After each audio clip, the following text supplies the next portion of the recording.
Oh, she started. We're just waiting for you guys, so you can say it again. Coming out in the first half, you guys were working real well. What was happening that was working? I think we a little bit of miscommunication up front, but we started to get that settled down. And I think we could be consistent where we were running the ball and throwing the ball.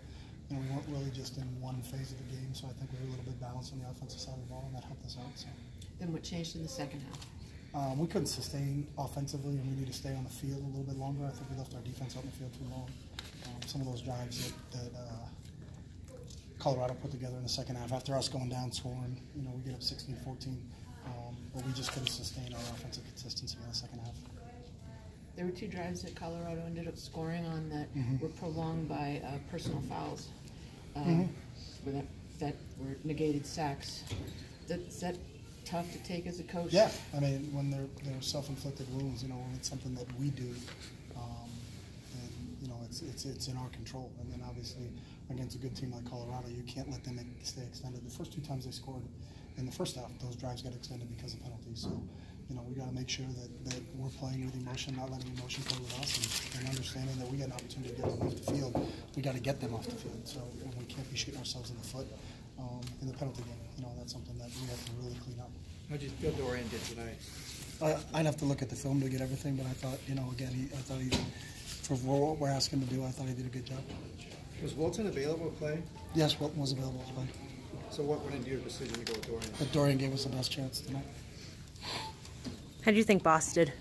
It was shaky a little bit early, just some communication issues, but I think once he settled down, I think he did a decent job. Played against a really good nose guard, so it was a good test for him. Do you take satisfaction out of how well you guys played in the first half, or just kind of this disappointment? We assess everything, so we'll look at what we did well and try to build upon that, and then figure out what we did wrong and try to fix that. So.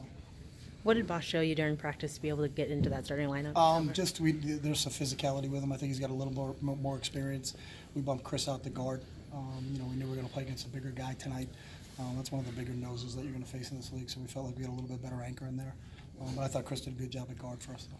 Coach, did you have a game plan for Chanel in particular? Yeah, I think everybody does, but he's done it to every team. So you still have to make sure you know where he is. And Mike does a really good job. They line him up in Wildcat. They move him around. He plays inside receiver. He plays outside receiver. So they do a good job in how they disperse him. But he's a good football player. You have to give him credit. What about the way Montez kind of stresses the defense? Yeah, because there's a couple times we had him down, and he's such a big, strong kid that he shook us off. That one at the end of the third quarter, they were in front of our bench where, we may have had him sacked to get him out of field goal range, and then it's a different ball game. But he shakes our guys off, stays on his feet, and ends up getting a first down in the red zone when they score in the next play. So when you have a physical quarterback like that, it's difficult. And, we didn't do a good enough job tackling him today. It's moving Laviska around a bunch make it harder to find a way to slow him down. Does. Mike does a really good job. He plays him inside, plays him outside, lines him up at running back, lines him up at Wildcat quarterback. So they do a good job. If they just left him in one place, I think it's easier to kind of figure out where he is and maybe double team him up with the fact that they could move him around and play him in so many different spots. It's a credit to them, and it's also a credit to him that he can handle it. So. We didn't see Jalen in the first quarter. We saw him in the second. Was there a reason why he didn't play? I think he played in the first quarter. Okay. I'd have to check that, but there was no reason for anything there. So he's completely healthy? Jalen, yeah. Anybody who played in the game's got to be healthy. What about Josh Kelly? Josh is healthy. No, I mean. Yeah, I thought Josh gave us a little bit of a spark in the run game.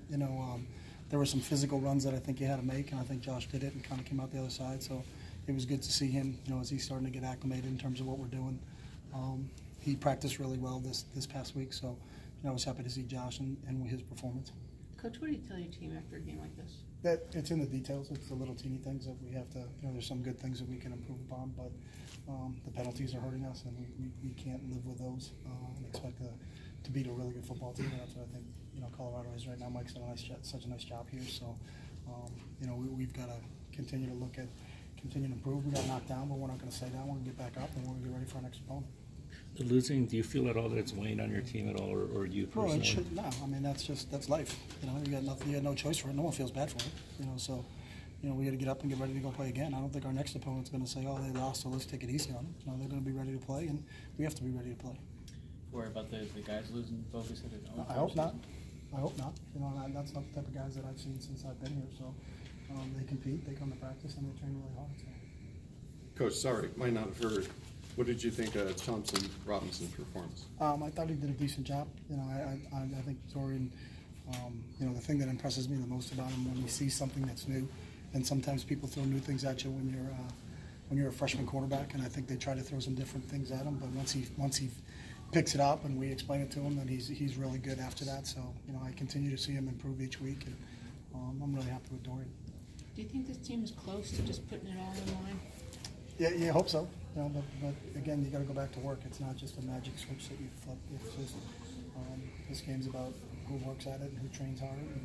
And there's a lot that goes involved in it. That's why there's only 12 games a year, and you work extremely hard from preseason to each week to prepare them for your next opponent. And so, you know, I think these guys are working hard. So that's the one thing that they can control, and they can control their effort and their attitudes. And their effort and attitude's been really good. You can look to the first half and say, look, you know. We can look to a lot of things. So, you know, we just need to be consistent throughout an entire game. So that's what we're really looking to get accomplished. Do you feel limited from what you can do from a play calling standpoint at this point, trying to get those guys up to speed on fundamentals and that kind of thing? No, we got a good bunch of guys that are smart and pick things up. So I don't feel limited at all. No.